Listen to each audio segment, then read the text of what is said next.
My girl's got cancer, she's in the hospital. My dad's dead, I'm depressed. Boom, I make six figures and I'm 27 years old. Adam Sosnick co-hosts of the PBD Podcast on Valuetainment. I came to Valuetainment, this is 3 years ago. We had a 5-hour interview with this one guy. Not only did I become the most viral person on the planet, I did it while being heavily shadow banned. Have you always played the number 2 role? I know what his strengths are, and I'm there to compensate for his weaknesses. Adam is so freaking good at working a room. Watching you work the room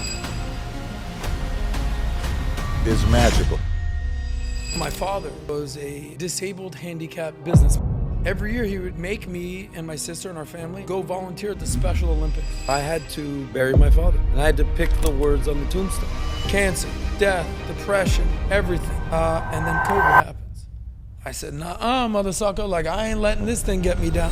Someone like PBD, how often does he talk about the vision, the mission? Constantly. And he would tell, one day we're gonna do this. There's a guy that's coming like unfortunately podcast who was the 45th president. Shut the back up! Mr. President, it's great to have you. That was a nice introduction. Yes. Thank you very much.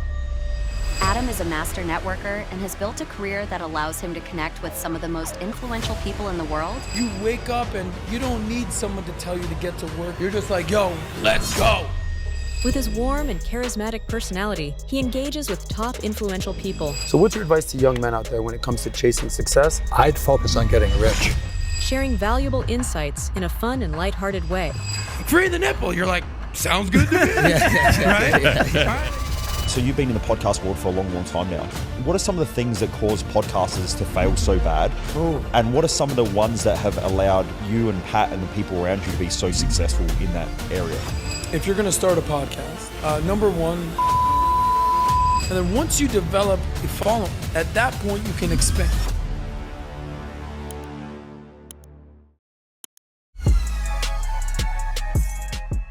Awesome. So big night last night, hey? How many 100,000 people online you're streaming out to? Yeah, 150,000, but who's counting? What's the difference? What's the difference? Jeez, how did you get involved in the podcast world and the streaming and everything like that? Like, how did it start? So last night was the presidential debate, Trump, Kamala, and I co-host the PBD Podcast with Patrick Bet-David.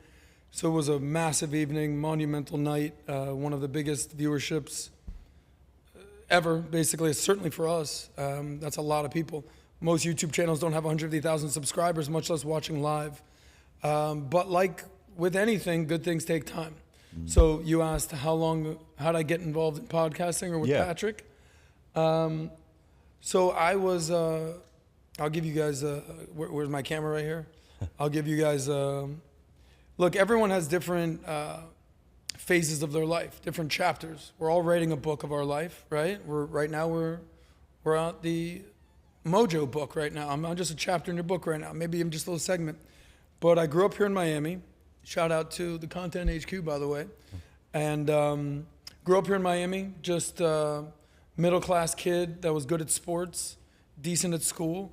And I got a sports scholarship to a very prestigious elite Miami school out here, ended up making connections, ended up making friends, was in the nightlife, hospitality, comedy world. I was kind of, this is 20 years ago at this point, bro, in that season or chapter of my life, knew everybody, had it going on, and I was broke. Got paid in good times and laughs and, decent looking woman here in Miami, but was that dude that was just crashing on his friends' couches. I said, enough's enough. And I got into the financial services business, but not like, hey, I just, like you hear this all the time. Yeah, so I just got into finance and made $1 billion. That was it. No, it doesn't work that way. My first year, I moved from Miami to Boca, which is like 45 minutes north, and got a job as a cold caller at a startup financial firm. And then Mojo, my first year, bro, talking about crushing it, made a whopping $5,000. Nice. In a whole year? In a year. Nice. So, you see that couch right there? I would have slept right there, just, dude, Luckily, I had good friends. Your network is your net worth. But eventually, once you start getting good at something, right, competence will turn into accomplishments, will turn into confidence, and all of a sudden, I'm doing it. Boom, I make 6 figures. I'm 26, 27 years old. All right, cool. And all of a sudden, I got going in this industry despite everything that was going on in 2008, the recession, all that. And I became sort of a leading voice, certainly at my company and in the industry for our segment in the market.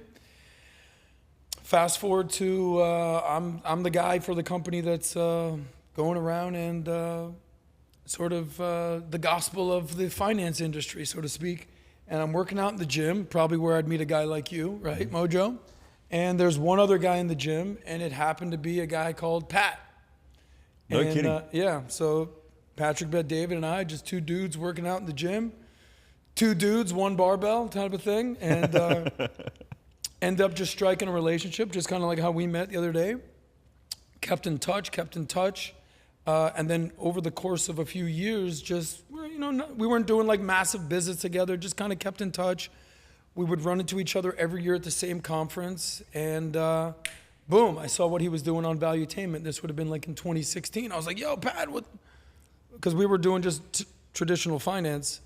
And it just, the bottom line is you never know what a relationship will bring. You never know.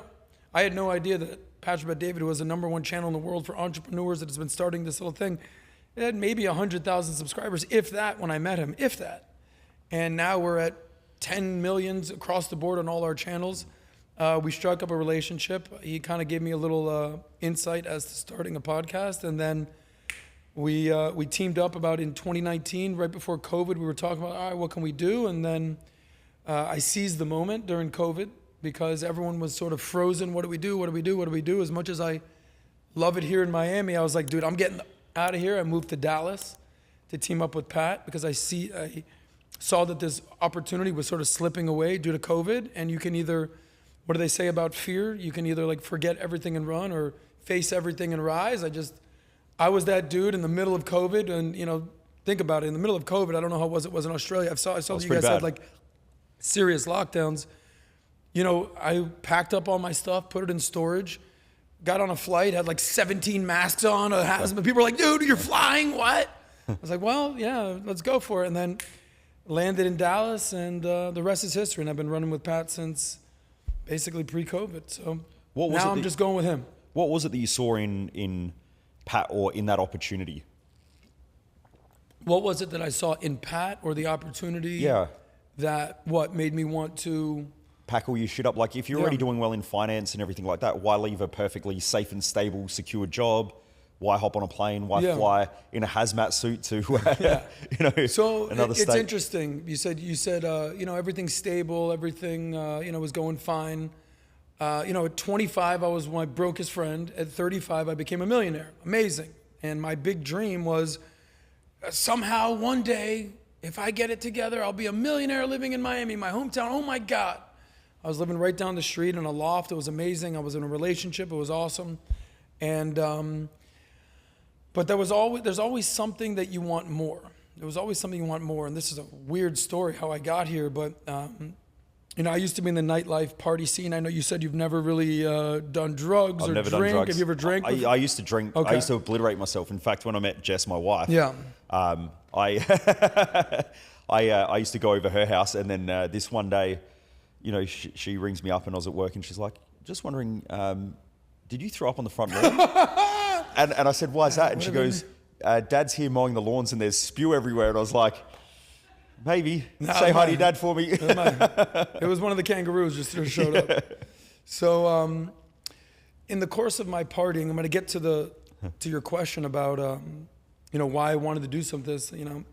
I'm out one night with some known people here in Miami. If you've ever been to Club Live, by the way, highly encourage you to, if you go to Miami, go to the Fountain Blue Club Live, Good Hospitality. I'm with this guy, Purple, who's a known commodity around here in Miami, and he's like, yo, we're all going to this after party.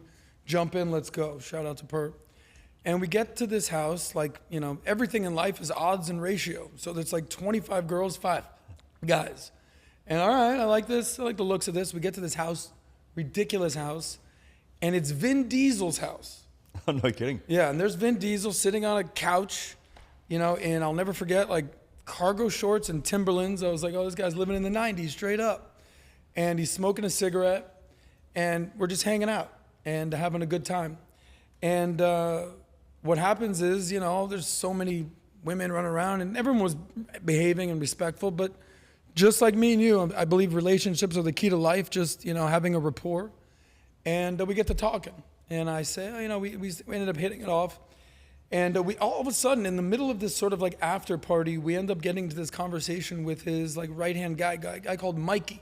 He goes, "Hey, Mikey, get over here, man. Get over here. Tell Adam the 3 keys to life, or the 3 phases of life." I was like, "Oh shit, this guy's got some life advice for me." He goes, "Okay, yeah, you want to know? I want to know." Cool. All right, so there's 3 types of lives. All right. Life number 1 is a caged life, a caged existence. You're stuck, you're trapped, whether it's external conditions or internal conditions that have gotten you to this point. You could be in a poor, desolate country. You could have major mental health incapabilities. All right, you're trapped, you're caged. That's number 1. Number 2 is a content life. Hey, life's good. Nothing crazy going on, Here I am living in Australia, making my 40 grand a year, I'm doing my thing. That's surfing. Most Australians. Right. I saw you do a video about how Australians are lazy and you got to work hard, which, yeah, for sure. There's a small percentage who aren't, but most of them I come across, they're working, they're making good money, yeah, but they're just in exactly what you're talking about, just like casual cruise mode. They're cruise mode, and that's content. You're like, in the Western world, in many countries, listen, content in a Western civilization is better than 90+% of the world. I'm just doing fine. But they say, your comfort zone will kill you. And I have that little placard on my desk, your comfort zone will kill you. I was 25 and broke, 35, became a millionaire. I could get real comfortable. But he goes, the third life, the third type of existence is a charged existence, where you wake up and you don't need someone to tell you to get to work. You don't need someone to tell you, hey, to go and get it. You're just like, yo, let's go. You have something burning inside of you that you want to do more. You have a bigger purpose. You have a bigger meaning. You understand the concept of legacy, and not many people have that, bro, nor should they. That's what separates the 10% from the 1%. It separates the 0.1% from the 1%. It separates the 0.0001% from the 0.1%. Now, I don't know which one I am, the 1, the 0.1, or the 1. I just know that I'm that third type of life. I have a charged existence. And when I saw an opportunity, to get to your point about why would I get up and leave the comfort of Miami, great, amazing, to go to Dallas, which is an okay city. Shout out to my Dallas Texans out there. But during COVID, nothing going on. What would motivate me to do that? But carpe diem, my friend. Just seize the moment, seize the day, an opportunity to work with a guy like Pat, who at this point in 2024, soon to be 2025, is as big as they come in the business, entrepreneurial, social media space. At that point, he was big, don't get me wrong, but the opportunity was there, and if you're a charged dude, you run towards it. So that's where we're at. What rubs off on you from Pat? Like, from what I saw the other day, it was I've watched. I remember the first video he dropped of not the first video, but the one of him in the Ferrari and the knocking life on the of an doors. entrepreneur. That there, even just thinking about it gives me tingles. Yeah. Why does that give you tingles? Because it's so true. It's like people see the outcome, but they don't see the work. Yeah. And the iceberg effect. You see the tip of the iceberg. Oh man, look at that. But you don't see all the stuff that's going on below. You've seen that 100%. before, yeah. I promote the work. Like that's what I do. I meet so many business owners in Australia who they're in that comfort zone. Like they're doing okay, but at the same time they have all these bad habits. They're not fulfilled, but they're comfortable, and you can watch. They're sort of at a point where they're creating their own self-destruction. Like I believe that when we don't have something significant, we make insignificant shit significant. Ooh. And a lot of them are making insignificant things significant because they don't have anything significant to worry about. Such as what? So a lot of them, they will create little problems in their relationships. So their relationships start falling apart. You see the people who complain about the most insignificant things, the old guy who's, I shouldn't say old guy because I'm approaching this, but they're in their 50s and 60s, and now they walk outside in the morning and they're pissed off because it's raining. And then they walk down the footpath and they're pissed off because there's a crack in the footpath, and they rang the council, and the council or the government aren't doing anything about it. And they just complain all the time about everything. They have no real problem. Like, my belief is that we just solve one problem, we create another one. So I would rather go solve big problems that have big opportunities than worry about small, insignificant problems that really don't change anything. Like what does Elon Musk say? You get paid in context to the size of the problems that you solve. Yeah, the value. Right? And what do Buddhists say? They say that 70% of life is suffering. Mm-hmm. And the other 30% is finding meaning in the suffering. So it comes down to gratitude and perspective. Yep. Most people, like you said, take insignificant problems and make them what? Significant problems? Yeah. I know what significant problems look like, bro. I know what that looks like. My father, he was a disabled, handicapped businessman, right? He was born with cerebral palsy. No kidding. Which was, it affects your nervous system, oxygen to the brain. You would think that he had a stroke, is what you would kind of think. His speech is a little, off. The way he walks, his gait is a little off. Like, you're like, what's up with this guy, right? But at the same time, he was also a big dude, like bigger than me, bigger than you. He was a big guy. Kind of looks like Phil Jackson, if you know the famous coach of the Lakers and the Bulls and everything. MJ's coach, Kobe's coach, Shaq's coach, all that.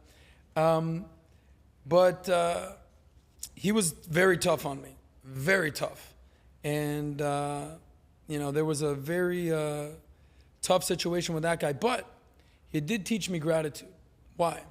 Because he got up every day and worked. He could have complained.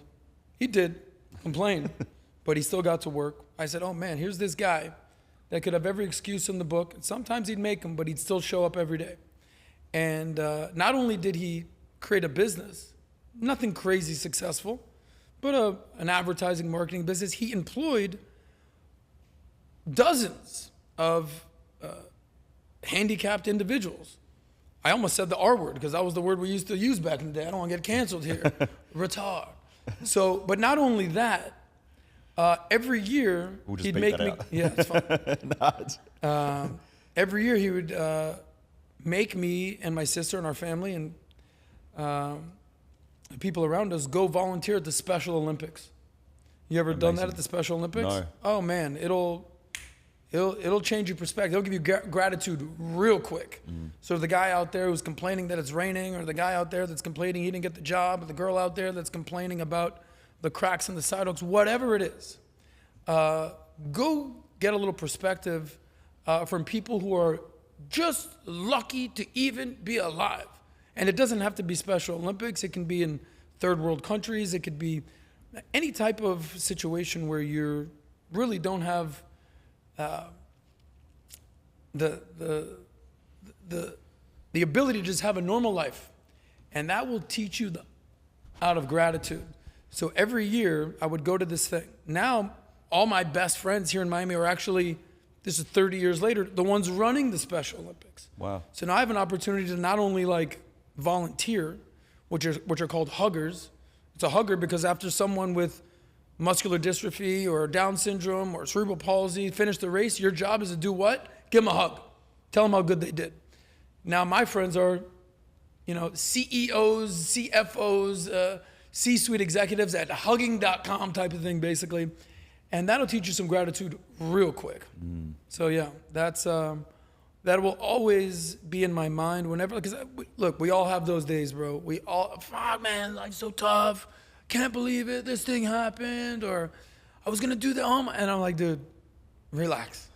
You got a lot going on for you. Have a little gratitude, have a little perspective.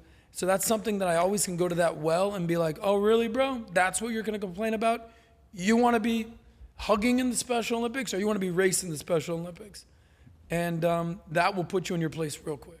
Awesome. So you always go back to that place of what you've seen other people have in a, I guess, I won't say a disadvantage, because I have clients who, when you mentioned cerebral palsy, one of the stories that I always tell is I met this woman one day. I was running an event in Adelaide, and my team said this woman wants to come in and have a chat afterwards. And one of the events that I sell is an event called Thrive Time, and it's all about how you build your success map in life, getting clear on the mission, the purpose, the vision, your values, setting goals, understanding your core drivers, like what are your motivators and so on.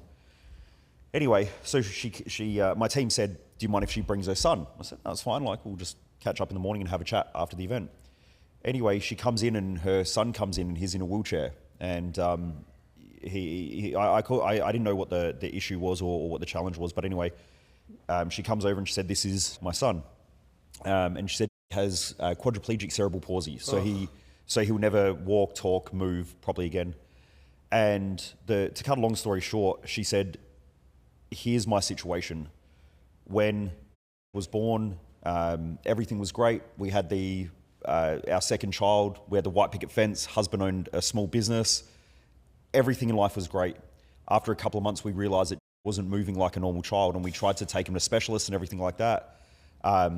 Eventually, he was diagnosed, and knowing that he would never walk, talk, move properly, he would need full-time care for the rest of his life. Can't eat anything like that without help. She said my husband started using drugs, little to my knowing. Oh, wow. And as a coping mechanism? Yep. She said one day the bank called and said your home repayments are 6 months late. Oh, wow. We're about to repossess the home. And she said I just had a meltdown and he was using the money to buy methamphetamines and to deal with it. So she kicked him out of the house, took back control of everything. Husband? Yep. Gotcha. And she said, she looked at me and I just remember like the tears welling up in her eyes. And she said, what do I do? And I said, you need to come and do Thrive Time. And she looked at me with this stare and she just said, I'll sell my fucking house, but I'll be there. And I mean, it gives me chills and makes me well up a little bit, but the determination in her eyes was incredible. And now I meet these people, these business owners and life's going okay, but they're just in that comfort zone. They're fat, they're overweight, they're drinking, their life is absolute shit. Like I would hate it. Yeah. But in their mind, that everything's fine. But they reach out to me for help because they want help and they want to grow and they want to be better. But at the same time, they won't make the decision. You're slowly declining. Yep. You're either growing or dying. That's really what it is. It's very hard to stay stagnant. 100%. Very hard. And these guys will say, they'll reach out to me for help. They've been watching me for years, and then they go, I need to think about it. In my head, there's this little voice that's like, you piece of shit.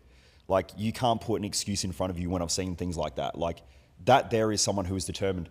I got a message from her about 3 weeks ago, and every year she sends me a message on the date that she attended that event. And every year, it's amazing. She's like, thank you so much. This is what I've done this year. This is what I've achieved. So she ended up realizing that she's fully capable of so much more. She can't use Jake as an excuse. That's her reason. So she's gone out, she's started charities. She set up at some of the motor racing events, tents where people with disabilities can go and they have change tables and things like that, which it's all, she was telling me like when you've got a disability, she's got to take her child to the mall, who's now a young adult, and change them on the bathroom floor. Oh, man. Because he's got to wear, things to, deal with. Messy. She has to change him in a public restroom floor because the change tables are only for babies. Ugh. And that's her driver. Then she started a marketing company. Like, she's doing brilliant. And when I see her every year, she's the reason why I wake up. People like that, because I go, I've got another life to change. That's awesome. That's what I love. But yeah, sorry to get off track. I love stories like that because it just reinforces the fact that you can either have a victim mentality, or you could say, listen, I can make all the excuses in the world. Ain't nobody buying it. Because everyone will give you I'm so sorry. Oh, man, you poor, I'll pray for you. Oh, man, I understand why. But then once that conversation's done, they go live their life and they just poured BS into your situation. Yep.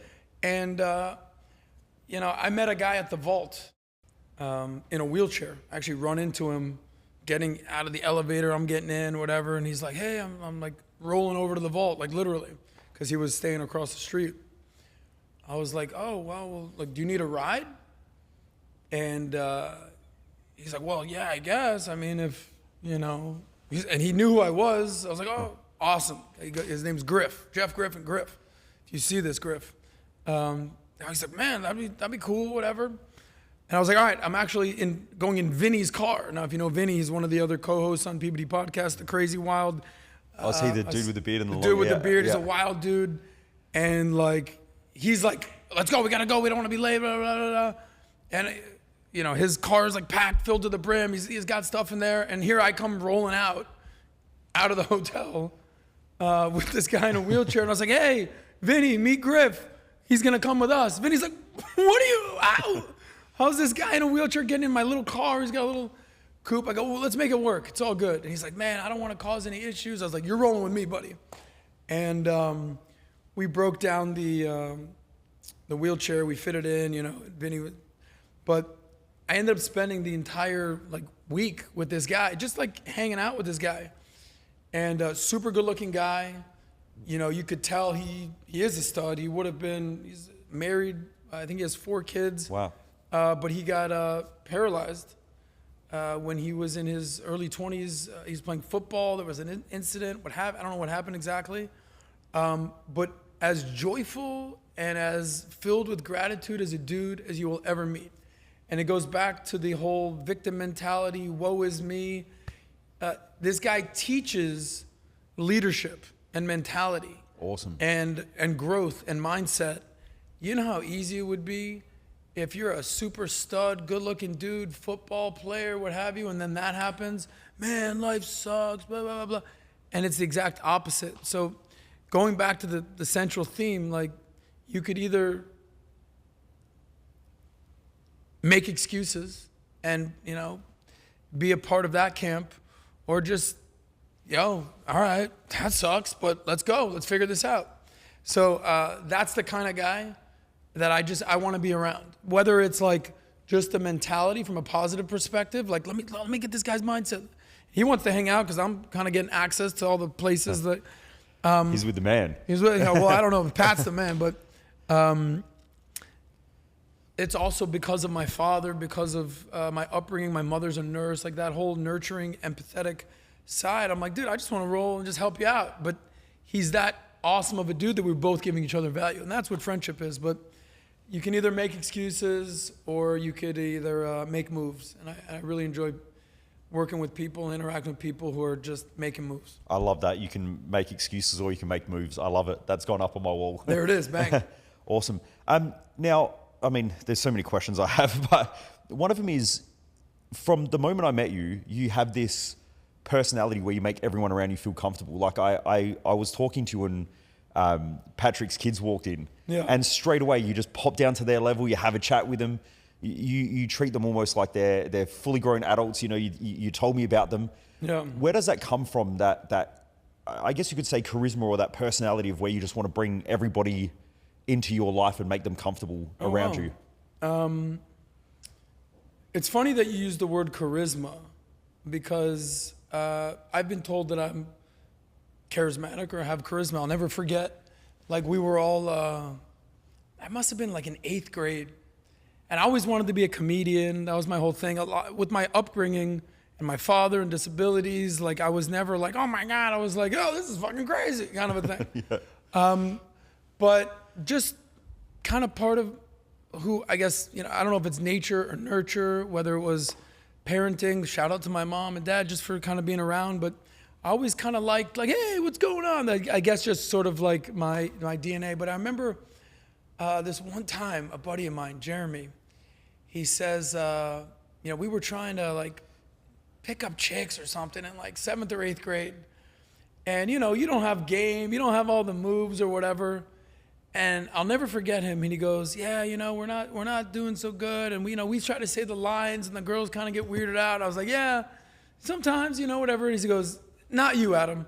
You sometimes say things that doesn't resonate, but because of your charisma, it kind of gets perceived a better way than most people. I said, oh, what is this word? Charisma. So I think I've kind of leaned into that, but you can't fake actually giving a fuck. I can't be oh, there's Patrick's kids, let me pretend I care. Hey, guy. I genuinely like interacting with people. It's part of my nature. Maybe it's called an extrovert, call it a people person, call it sales skills, call it networking. That's just kind of part of my nature. And you can't fake that. So I've used that to my advantage, meaning, all right, in high school, I was always yo, what's up? I would get along with, I was a jock, but I also was in the honors classes, but I would always help the kid. I always understood if you want to go fast, you go alone. If you want to go far, you go as a team. So I've always been trying to run with a crew, bring people together. And then you're trying to bring people together. You're always going to have some people that conflict, don't get along. I don't know. Hey man, what's up? Like, talk to this guy. Don't worry about it. And that sort of snowballed into college. I was the connector guy. And when I got into Nightlife, that was very much a part of who I am. So I said, that's great. I have this skill set. Because a lot of people have skills.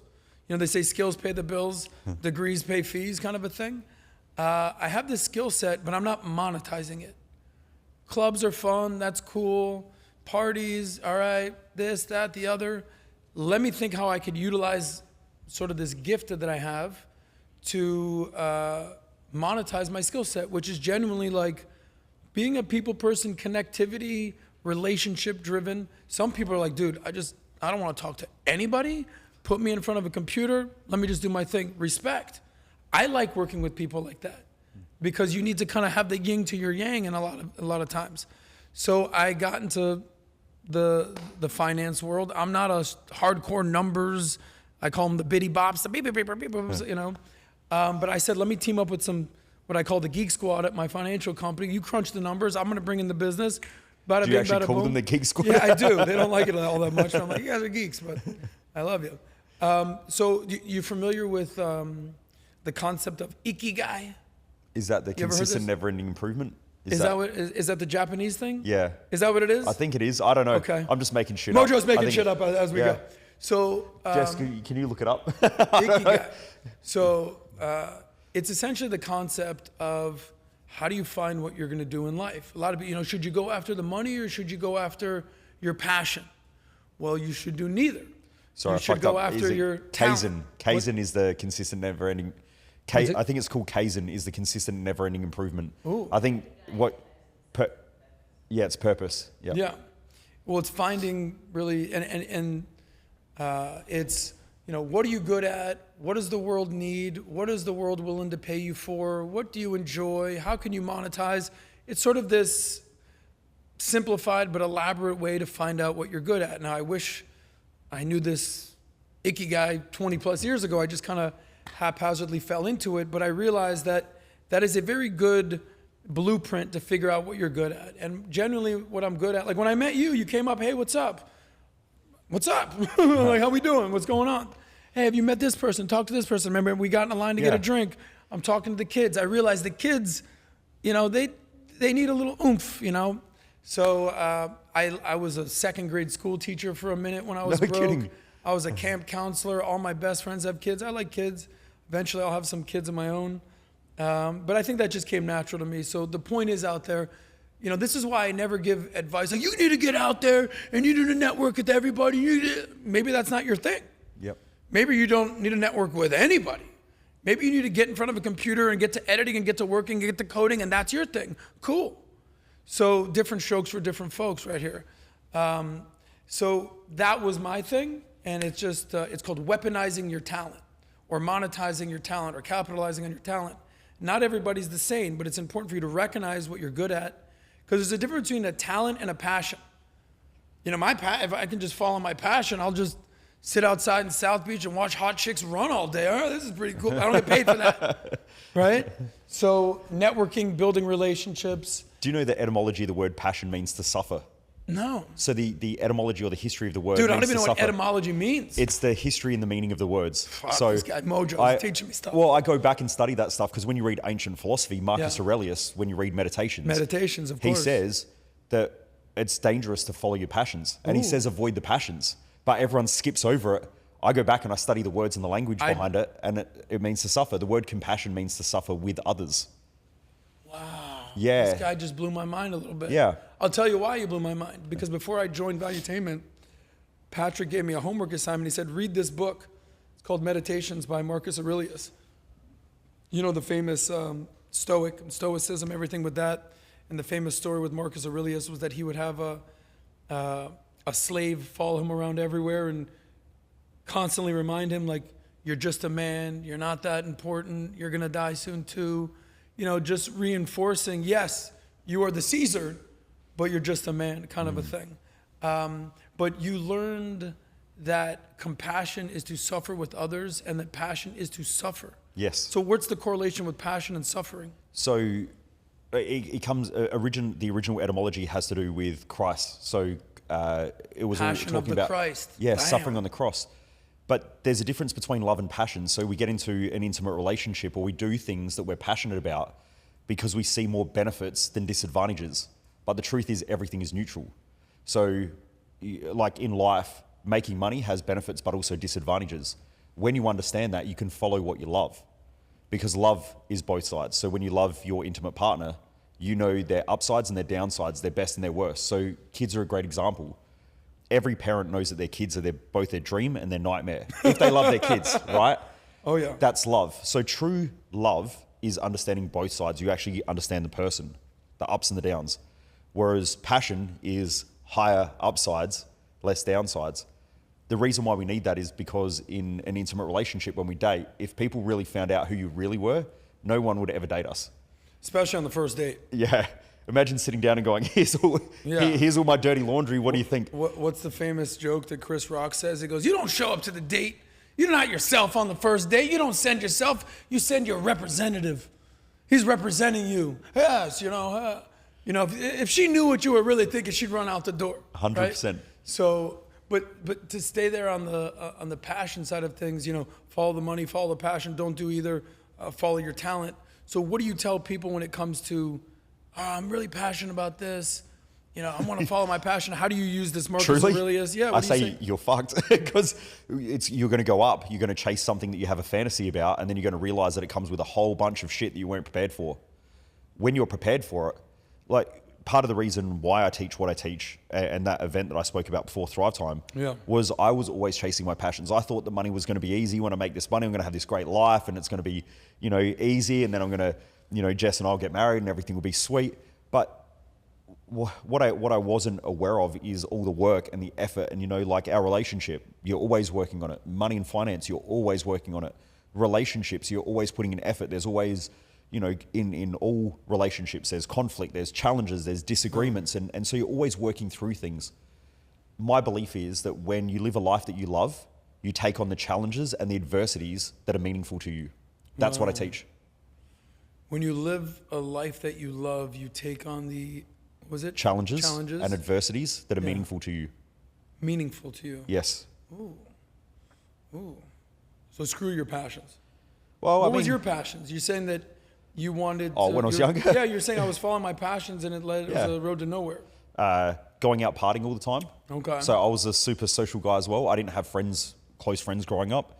And so once I hit my early 20s, I found alcohol, and alcohol made me confident, and I would go out and I would network with everybody, and I was a connector. I could go to the city, every nightclub, they knew who I was. I'd walk in the front door, I was treated like royalty, drinks would be bought. I had shitloads of fun in my early 20s. The problem was I woke up with a hangover, I was always broke, burnt out all the time, I wasn't getting where I wanted financially. Something more meaningful was driving me, but I didn't know what that was. It was probably covered up by alcohol and a hangover. Women as well were a common one. That was a passion. I don't know. It was cars, but for the wrong reasons. I bought things to impress other people versus, now I love cars, but my cars are part of the thing that I love. I don't buy them to impress others. I buy them because they're inspiring to me. Every time I walk out, I have a McLaren, and when I walk out and I see the car, it's a reminder to keep believing in myself. Because I remember one day I was crossing the road and a Ferrari drove past, and I said to my dad, I'm going to have one of those one day. And he said, you need to be rich to have one of those, and we're not rich. So I got rich. So your dad said you need to be rich in order to get a Ferrari. Yep. And we weren't rich. We're not rich. Yep. That still sticks with you to this day? Yeah. Did he doubt you, or did you just use it as fuel? How do you utilize that? It's a great question. My whole life I've been doubted. That's why the podcast is The Underestimated Entrepreneur. Ooh. Because I was the shit kicker. So at school I was put into special classes, told that I had dyslexia, told that, I wasn't going to get anywhere in life. I remember my Latin teacher leaning over the top of me as a kid saying, you'll never get anywhere in life with your attitude. And so it's just been all of those things. It was, I think my drive, and I don't want to pull this podcast onto me because I'm here interviewing you, but it's all good. I'm listening too. I think as a kid, I had parents who were quite young. My mum was 17, dad was 19. Oh, whoa, pause. That's incredible. That's ridiculous. I mean, not incredible. It's pretty crazy. Yeah, that's wild. Yeah. And so every weekend we would go party.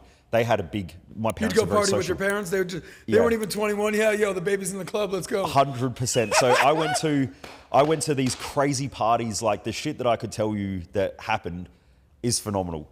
But we would always go to these parties, but I was never around kids my own age because none of their friends had kids probably for another 10 years. Yeah, of course. So you were being what age at parties? Like 5, 10 years old? Oh, 4? wow. Yeah. This guy's 3 getting drunk in the club. Let's Nah, go. I didn't drink until I was, I had my first proper drink when I was 18 that was my choice. People used to try to feed me. They'd go, just have a beer. I'm like 5. 10-year-old kid, let's go, grow up. Yeah, but I just never really, I didn't enjoy it. Are your parents still together? They are. Wow. Yeah, yep. How old are they now? I'm going to give away my age. So I turned 41 yesterday. My dad turned... Yesterday? Yesterday. Happy birthday, bro. What's up? So dad will turn 61 in 2 weeks. Yeah. Shout out to mom and dad. Yeah, they're still pretty young. So, I mean, growing up in that environment, I just didn't have a lot of friends. So, and at school, I was called POV because I couldn't afford basketball shoes. POV, like poverty. Like poverty. Poverty. Oh, wow. So kids used to call me POV. You're so poor you can't even afford the Erdy. Yeah. Just POV. That's it. You can't even get the rest of the words. Sorry, buddy. No more letters for you. So yeah, all the kids when we were playing basketball had Reeboks and Shaqs and Jordans. I had Aero sport shoes, which were like essentially running around in bricks. You had Bobo shoes, is what they call it. So instead of wearing Shaqs, you're rocking wax. That's exactly what it was. And so I think that just became a motivator and a driver. Not a close group of friends, not enough money. I didn't feel like I was accepted, so I think that became a big driver of mine in my 20s. So you had a chip on your shoulder always? Oh, 100%. You still have a chip on your shoulder? Not really. I don't think that drives me anymore. I think what drives me is the love of this stuff. Like I'm very much like you as well. I'm a connector. If you ask Jess, I go to the shops to go get something and it's a 5-minute trip and I come home, an hour later and she's like, what the fuck were you? I'm like, I met this person. I said, how's your day going? They're like, it's a bit rough. And I'm like, tell me about it. And the next second I'm having a coffee with them. Oh, wow. That's you. That's me. That's in your DNA. 100%. And I think that's a skill. That's a talent. It is. From a young age, the one thing that I'm 100% sure about that drives me in life, when I meet people, I see the potential for greatness in all of them. And that's what drives me still to this day. When that woman was sitting in front of me, I didn't see her problems. I don't see people's problems. I see that there is a barrier and an obstacle that's stopping them from being great. My job is to consistently remove those barriers, build their own self-belief and their own self-worth, self-love, and help them on that path. What do you find? Love that, by the way. What do you find is the most common problem or problems that you run into people? Because it sounds like you're really motivated by helping to solve problems. And even in Patrick's book is that one of the best gifts you can possibly have is being the ability to solve problems. Life is just one big problem-solving situation. All right, cool, I got to get here. All right, traffic's bad. All right, we're going to do here. All right, we're going to get here. We're going to go upstairs. All right, great, we're going to get the podcast. Boom, I got to call it. Like, it's just one big problem-solving situation. The better you can get at solving problems, the better you'll become. But what do you think is the most common problem or problems that you run into with people? Complacency. I think in the westernized world, people are way too complacent. I think, if you look at basic psychology and Maslow's hierarchy, down the bottom you have the survival needs. Yeah. Most people, they use pain and pleasure as their driver. So pleasure is the passion, and then pain is I've got to get myself out of the shit. But the problem is once someone uses pain and they move towards pleasure, once things become pleasurable, they start to self-destruct. And so it becomes a vicious cycle. Chasing pleasure always leads back to pain. We've all had that night where a friend's just like, come on, just stay a little bit longer. And you're like, all right, just one more. And the next day you have regret. Pleasure always leads to pain, and pain always leads back to the seeking of pleasure. Like if you think about it, when you're in pain, your brain always goes to pleasure. When you're overworked, and this is when I work with entrepreneurs, right? They're like, I'm burnt out. And I'm like, I guarantee in your mind, your brain's just gone, I just want a holiday, just want a holiday, just want a holiday. Yeah. So, or a beer, or just, chill out for a bit. So what I teach is like when you find who you are and you live a life that you love, there's a pendulum, the balance, and true inspiration is the balance between pleasure and pain. So when you do what you love, true love is that balance of pleasure and pain. Wow. Being here in the US, it's extremely painful. The bank account's getting lower and lower and lower. I'm not at home selling, but at the same time, I wouldn't do anything else because this is what I love. So I'm happy to take both the pleasure of sitting here interviewing you with the pain of the bank account. That's just part of the game. So we just play the game. You know a guy called Chris Williamson? Yes. Big podcaster. Spent some time with him. Got introduced to him from Michaela Peterson, Jordan Peterson's daughter. We've become good friends, her and her husband, Jordan. And I heard him speak one time. He says, you know, in life, we all choose our regrets. I said, what is that? I hear a lot of people talk. You know, like I'm going to take some of the passion thing. Okay, cool. That's a good, I'll remember that one. You choose our regrets. And you choose whether you regret not going to the party as an example, or choose whether you're going to regret being hungover in the morning. You get to choose our regrets. And that's just sort of a simplification of that situation. But at the end of the day, it's sort of this binary option, polarity of the pleasure and the pain. Which one do you want? You're going to have FOMO and miss the party, but wake up the next day and work out and feel good? Or you're going to rage and have the best night of your life, but the next day be struggling? And that is constantly what you're grappling with, but you're going to have to choose your regret. Oh man, I'm sorry I missed the party, but I'm feeling good over here. And that what you said, passion, decide. What was the correlation with the deciding? You said to decide. Oh, I can't even to remember. Make a decision. You were talking about, what was the definition of passion again? To suffer. To suffer. Yep, to suffer. Passion is to suffer. Yep. Gotcha. But with that as well, something that I teach and I learned years ago, this was studying ancient Chinese philosophy and the yin-yang principle. It's the human perception that drives how we perceive it in the first place. So I don't agree that we choose, what was the terminology used? We choose our regrets. That's what he said. You only regret when you see that you have more loss than gain. So if you perceive that you're losing something, you'll have regret. But if you can see it for what it is, I don't regret, like I very rarely have regret, because what I do is I look at, say for example, if something goes bad, I'll look at that and I'll ask myself the question, what are the benefits that I get from the challenge or the pain or the suffering or whatever I'm going through? Yeah. And what you'll find is you start to neutralize the perception, and then you're just like, fuck, it's just a path. It's just a path. There's no emotion to it. I think what happens is when you're attached to the emotion's the thing that let me go back. I don't want to go too far off track with this stuff, but we're going into Chinese philosophy right now. We're already in there. Well, we're also going into like neuroscience and stuff like that. The human perception, everything that we touch, feel, has to be interpreted as binary. But the truth is, nothing in life is binary. Our perception is binary because it helps us navigate the world. Is it good? Is it bad? Yeah, but it's actually both. So we've all had situations it's actually both. In the situation it was bad, right? We've all been through breakups and stuff like that. It's very painful. But after a while, your brain starts to neutralize it. And you're like, actually, that had to happen in order for me to get where I am. Fully agree. And so you see it as neutral. I'll tell you why.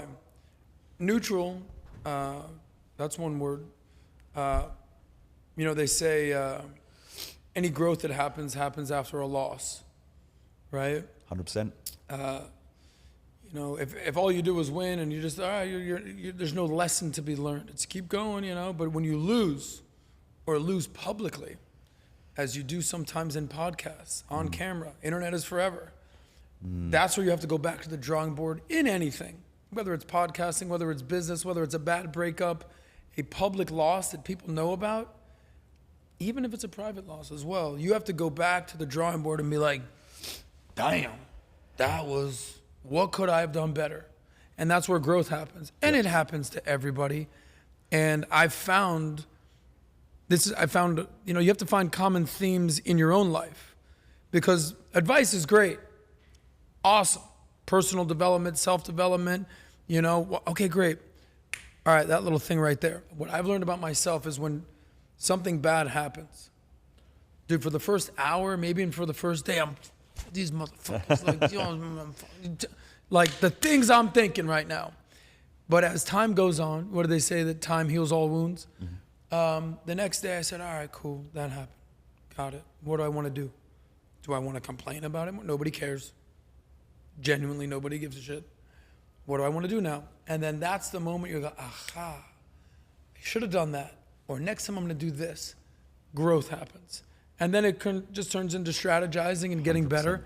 So I fully agree that sometimes, kind of what you're saying, that being neutral, that even the bad thing actually turned out to be a growth good thing. Yep. Whereas the good thing, it actually might be a bad thing because maybe growth didn't happen. Yep. Man, shout out to the Chinese philosopher, Confucius, huh? What do we got here? It's something that I do with clients as well, like with business owners when they have a financial loss. If you write down the loss, the amount that they lose, and then sit down and go, what did you gain from the loss? And then you add a dollar value to the gains. If you sit there with them for long enough, the dollar value will neutralize itself to be 100% neutral. And why is that? Because of a learning lesson? Well, you can't have a loss without a gain. So if you actually look up in physics, if you look up net charge of the universe, it's zero. The which equilibrium means, effect. Yeah, so there's no positive or negative charge in the universe. It's neutral. So every positive has a negative and every negative has a positive. Yes. Our perception is that we have these negative experiences or we have a loss, but we actually don't. What will happen is the loss and the gain. I mean, you're a businessman, right? So business owners come to me and they're stuck and they're neutral and they're in this stuck state and they're like, I want to hire more staff and I need to hire more staff. But at the moment, cash flow is good and I'm building up this cash flow reserve and I don't want to take the reserve. And I'm like, well, you're stuck.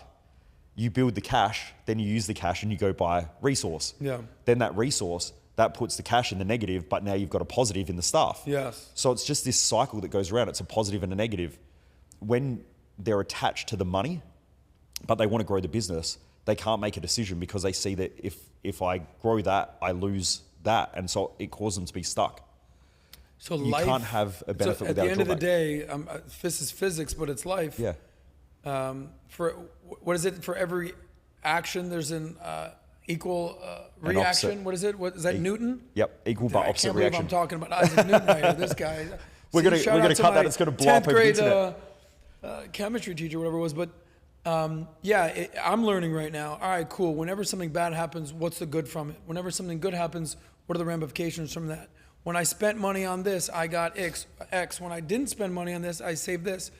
But it's at the end of the day neutral. Neutrality. 100%. Yep. Ooh. Feel zen now? Well, what's the whole Pat talks about the power versus force. I love that. Yeah. And at the top of the list, it's pain, it's suffering, and then it's and then I think joy is the top one. Joy or meaning. And then the description of it is to be neutral. Mm-hmm. Zen. Dude. All right. We're getting there. We're working on it. So I want to come back to So with the podcast, right? So you've been in the podcast world for a long, long time now. What are some of the things that cause podcasters to fail so bad? Ooh. And what are some of the ones that have allowed you and Pat and the people around you to be so successful in that area?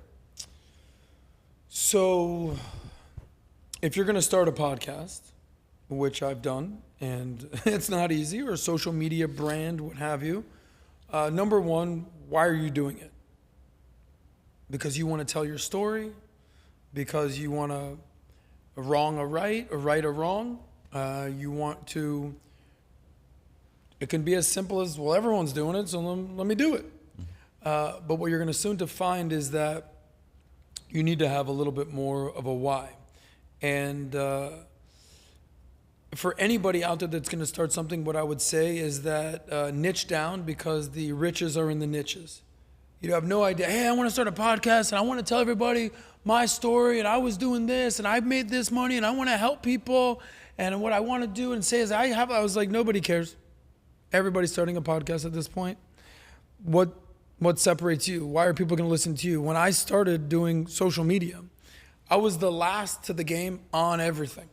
And we're right around the same age, so you'll appreciate this. Social media popped up. I think the first thing... I need to get your skin routine. Thanks, bro. I need to get your bicep routine. Napster was a thing in the late 90s. That was music. And then Friendster showed up, if you even remember that. And then MySpace showed up. We all remember that.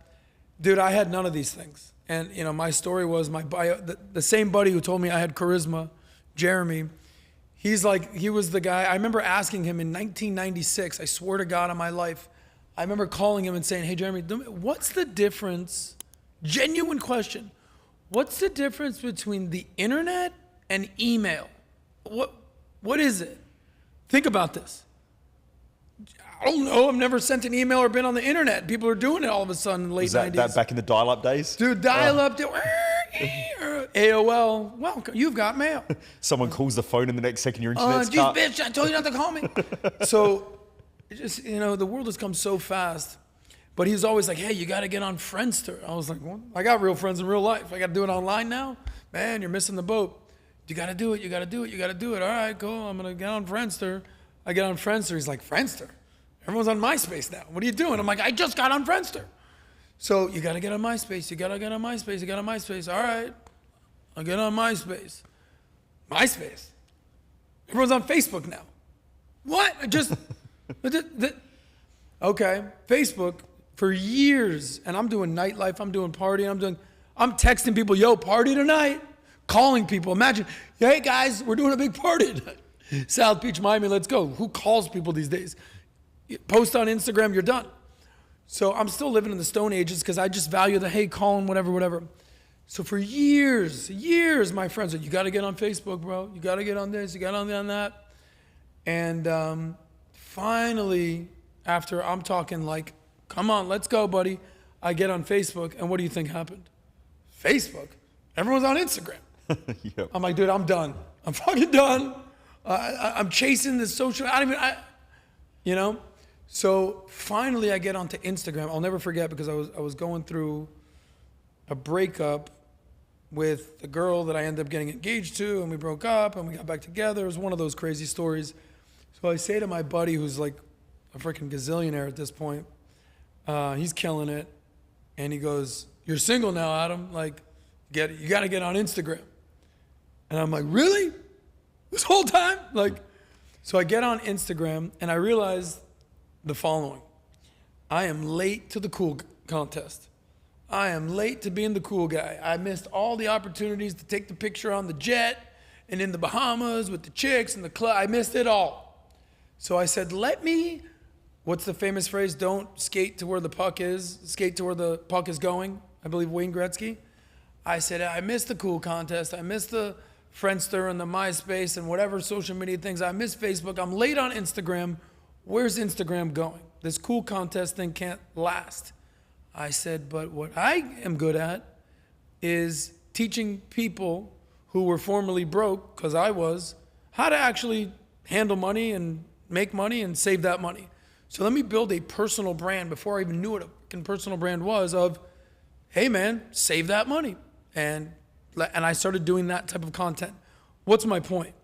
I got a niche, a very specific niche of financial freedom and financial wellness and understanding your finances and understanding money, but doing it in a cool way that like people can understand, not like an old stuffy, dodgy guy. I want to talk to you about your 401k. I'm like, so I started that brand, and it was PBD of all people that was like, hey man, you should probably start getting this, start doing this. So, okay, I was like, cool, gotcha.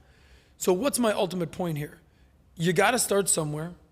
3 words, just get started. People don't know where to get started, just get started. But find your niche. And then once you develop a following, 1,000 loyal fans, whatever it is, now you have your niche. At that point, you can expand.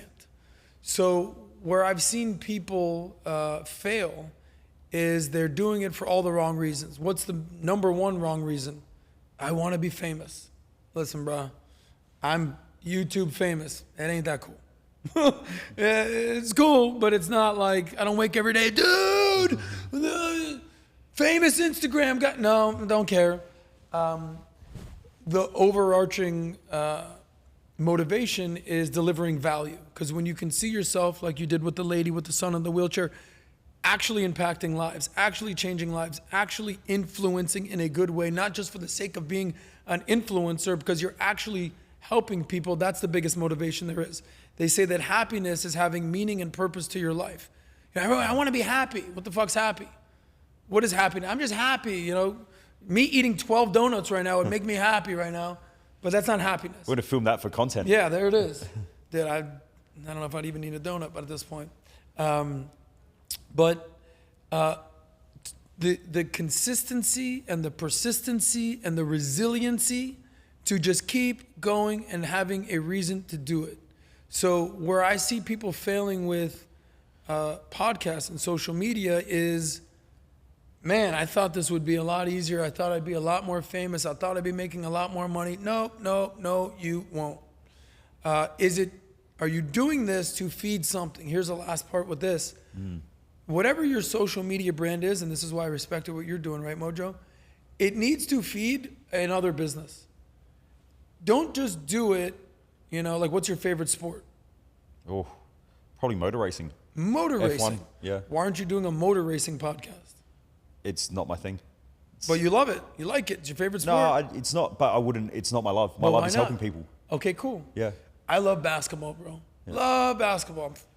My whole life. I don't have an interest in doing a basketball podcast because it doesn't, it's not integrated with my business model. It's not integrated with what I do. And I made the mistake of starting a social media brand that didn't lead to more business for my wealth management estate plan. You would think, what do you mean? That's not aligned. But social media is for like 30 and under at the time. Yep. And what I deal with are estate planning. You're 65 and older, the wealthiest billionaires in the world. Like there's no correlation. It's not like I'm finding leads on Instagram for this at the time. So I had to niche down, and now, we can talk about anything, but still at this point, I can choose to talk whatever I want, but is it integrated with our business model? So for you, like the guy we just talked to, we did on the thing with the Manect, he said, I'm in real estate. I do construction, GC or whatever. I would hope that your podcast is real estate driven. That's even you find one lead that's facilitating this business. Not, hey, I like comedy, so I'm doing reviews of all the best comedians. That's passion, but what is that feeding? So being very intentional and having alignment with whatever your brand is, your personal brand, your podcast, is it feeding a bigger thing? Because if it's not, you're going to get burnt out. You're not going to make as much money. You're not going to get as famous as you think. And even if you start doing it, it's not going to feed anything. So I would say make sure that your personal brand and what you're doing online, there's some correlation to the bigger purpose, to really how you generate income. Because for the most part, for 99% of people podcasting, Mojo, I'm willing to bet, we met less than a week ago, I'm willing to bet that the vast majority of your money does not come through podcasting. 100%. Okay. Yeah. So the vast majority of my money that I had has gone to podcasting on this tour. But that's also goes back to your thing. Yeah. If the money was sitting in the bank account, you'd have, an extra $100,000 or whatever it is there, but you would have no podcasts, you would have no relationships, you would have no equipment, you wouldn't be traveling the world. Jess wouldn't have anything to do. We got to keep her busy. We know that. Yep. So there's that neutrality. Boom, we're learning something today, guys. So, first year or two that I started podcasting, dude, I went all in. I said, I probably spent $100,000 on equipment, a set, a this, a that, a bing, a bang, a doing, an editor, producer, made no money. Now, 8 years later, like all of a sudden I'm reaping the benefits that I invested years ago. That's investing in general. Yep. Not seeing the fruits of your labor, 1 year in or even 5 years in, it's 10 years in, it's 20 years in, it's 50. Holy shit, look at us now. Mm-hmm. So I went from not having any social media whatsoever, the whole Facebook, MySpace, to we had the Patrick Bet David PBD Podcast, one of the biggest live streams in the world last night for the Trump-Kamala debate. But that didn't occur out of nowhere, the iceberg effect. You didn't see that I was almost going to quit. You didn't see that I was like, oh my God, what a loser. I got 7 views on this. You didn't see the late nights. You didn't see the fights with the producer, the editor. Oh my God, can I afford this? All you see is this fucking guy's got 100,000, 150,000 people watching live. Lucky bastard. It's like, you don't know, bro. So that's my advice. Nice. I know we've got to wrap up shortly. I just got a few more quick questions. So you've been around a lot of high-level people, including nobody higher than Mojo. I'm just saying. Right. Hey, we'll chop that out. That's going. That's a clip. That's going straight to Insta. But you're around a lot of high-level people. What makes a great leader versus an average leader, and what is it that what are the traits and the characteristics that great leaders have that most other people don't? So I'm still learning, right? I'm still learning the answer to that question. And I'm still learning how to become a leader myself, because I had to make a decision recently. Adam, who do you want to be? And this is something that being around a guy like PBD will emphasize. Who do you want to be? What are you doing? Because he'll never say, I don't want you doing that. He'll say, all right, do that. If that's what you want to do. And he'll kind of steer you. I think a leader is someone that has done it before and can show you the way to do it. I think a leader is someone that will hold you accountable and, use the carrot or the stick to drive you. I think a leader is someone that without them, you wouldn't have done whatever it was that you did, right? Like I wasn't going to do that, but because he told me to do it, I did it, or he motivated me to do that. And I'm still trying to develop leadership skills because there's one thing to be a solopreneur or a content creator and, hey man, my views, my money, my thing. There's a whole nother level to build a team and being a leader on a team. So you've built teams, you're a leader. What have you found? Oh, geez, don't throw it back to me. I'm trying to ask you the question. Dude, I'm trying to extract this for myself. I'm asking that question for more selfish reasons. Look, I remember 2 years ago sitting in my office after having to downsize the team and just going, shit, I don't know how to lead people. I thought leadership was just people do what you tell them to do. That's a boss. It is. There's a difference between a boss and a leader. So I've worked in companies. Can you define the two? So maybe rather than defining it, I'll give you an example. Yeah. A boss is hammer, hammer, hammer. We got to get this done. This thing needs to be done. This thing needs to get done. Let's go. Okay, it's done. Hammer, hammer, hammer. A leader is, hey, we got to get this done. Let's go. Let's get this done. We get this done. Hey, man, we got it done. Great job. Give me a hug. Hey, job, respect. Hammer, hammer, hammer, hug. Because we all want to be appreciated. You ever read How to Win Friends and Influence People? Yes. What a book. What an incredible book. I read it every few years just to kind of get the juices flowing. And we all, Maslow's hierarchy of needs. We need food, we need water, we need shelter, we need clothing. We all know that. But we also need appreciation. And appreciation is something that we all yearn. I did a good job, right? Yeah, I'm pretty, right? Yeah, whatever. Hey, man, great job. Thanks, man. So appreciation is one of those things that a leader will convey, and a boss doesn't necessarily do that. And they'll go, maybe they'll thank the task, if that. A leader will thank you as a person. And I think at the end of the day, look, there's so much advice out there, and a lot of great advice out there. And some advice, all right, great. At the end of the day, what's the whole Maya Angelou quote? People won't remember what you say or people won't remember what you do, but they'll remember how you made them feel. So I think part of leadership qualities or relationship qualities is like, bro, I don't remember anything that guy said, but I like that guy. Something, I like her. That's cool. And I think ultimately a leader will make you feel a certain type of way that will make you as the person being led say, yeah, I'm gonna keep doing this. I'm gonna show up to work tomorrow. I'm all in. I want to do more with this. And there's just a feeling in your gut. And what do they say? Like, people don't quit on companies, they quit on managers or they quit on leaders. And if you're not leading in the type of way, people will leave you, or you'll fire them, or whatever. You go through this rotation. So I'm learning this, and I think it's very important to learn leadership and to become a leader. And that's why Patrick says that he wants to become and is a leader amongst leaders. That's awesome. So just to wrap up, someone like Patrick or PBD, he is, from what I've seen, a great leader. How often does he rehash or talk about the vision, the mission, where the company's going? Is that like a daily thing? Is it a... Constantly. Awesome. Constantly. This is where we're going. One day we're going to do this. I'm telling you right now. I think it's so ingrained in his DNA that he can't stop. And don't stop, Pat, if you ever see this.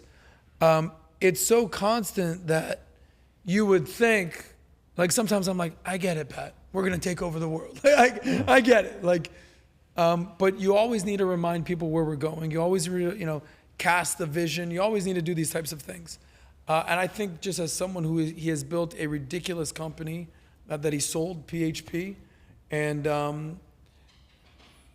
now what we're doing with Valuetainment and Bet David Consulting and Manect and Lion Holdings, everything he's building, he's constantly casting the vision. Knock on wood, we just got some ridiculously amazing news yesterday that he shared with us about something we've been working on for years. And he would tell, one day we're gonna do this. And yesterday we found out that one day that we started talking about years ago actually may be happening, to the point where we're like, get them today, get them.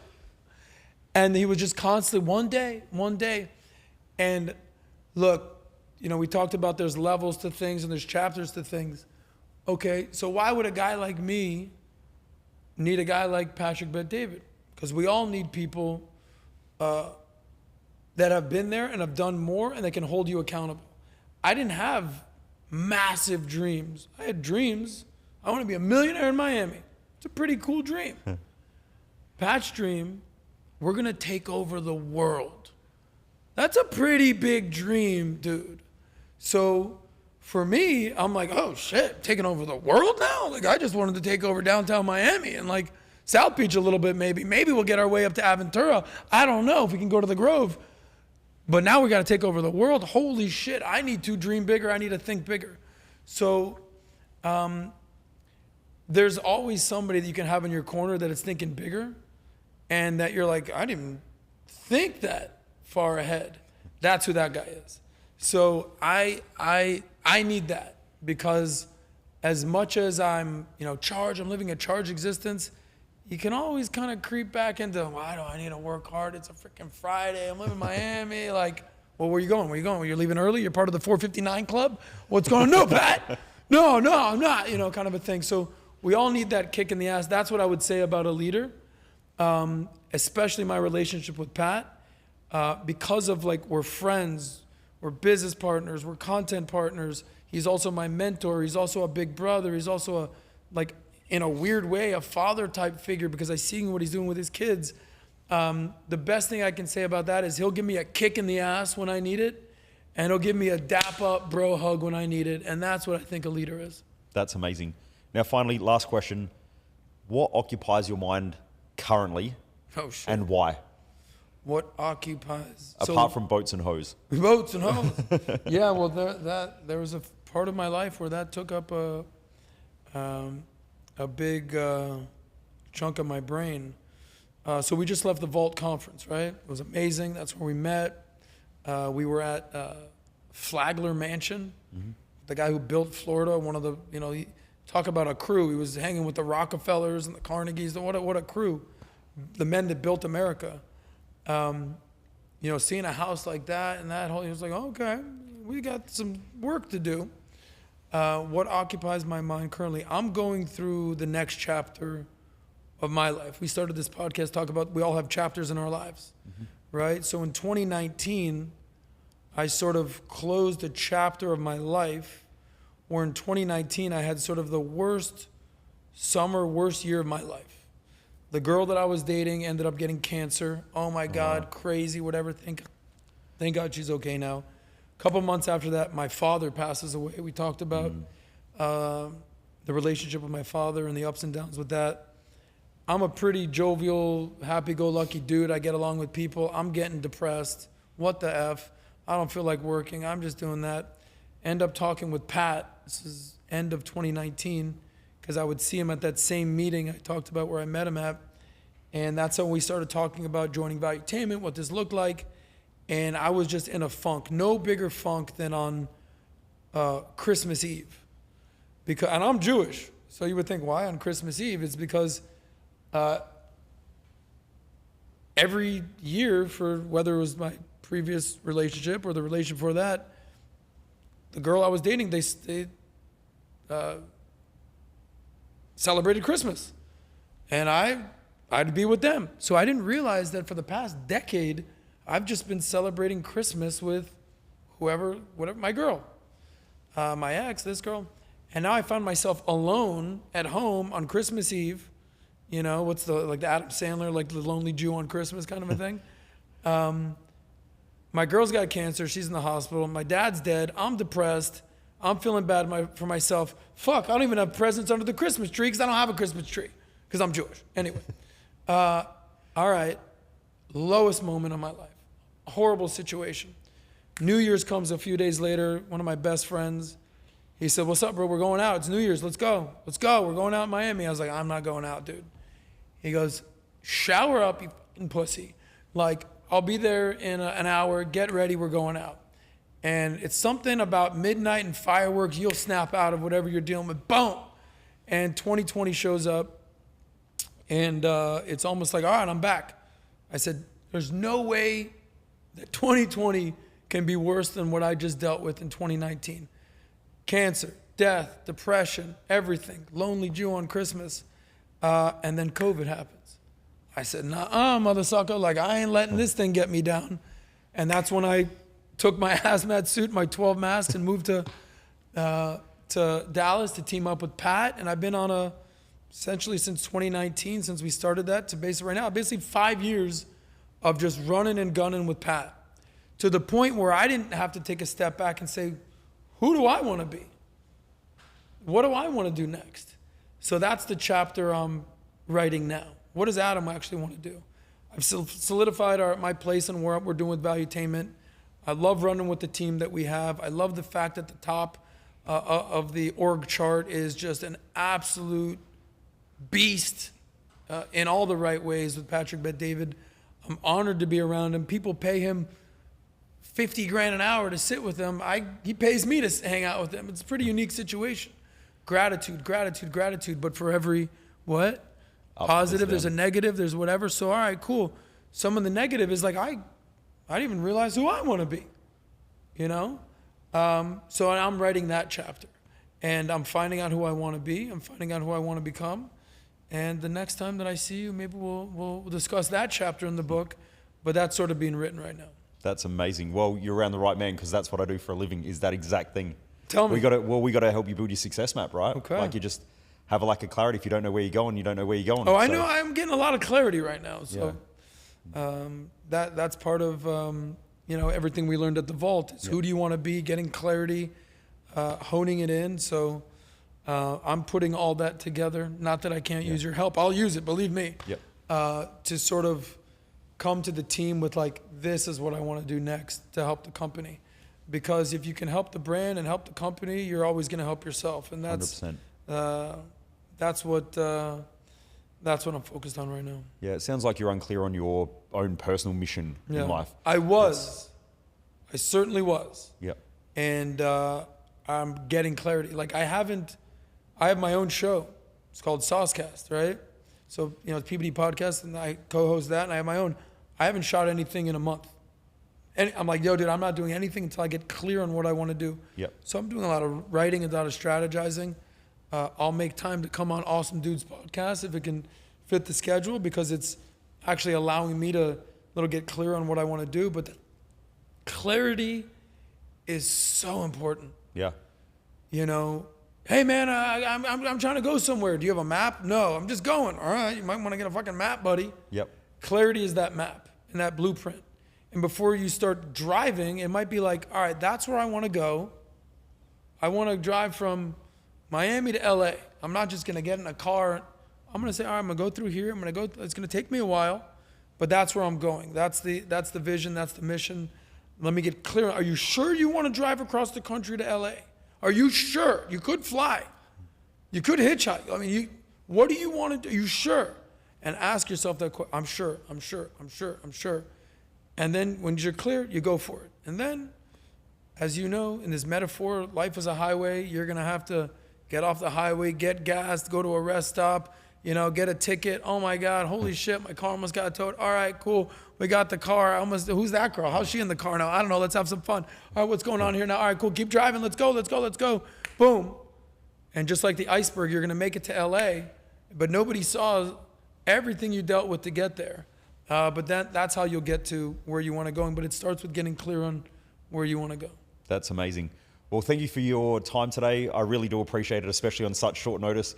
You just made it work, which I guess is important for everyone who's watching this as well. You can make excuses or you can make moves, right? That's it. And you made moves to be on here. So thank you very much. Appreciate your time. Dude, loved every second of this. Awesome. Thank you.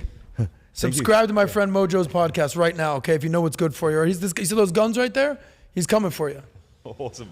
Most people waste their life, and I just don't want you to be one of them.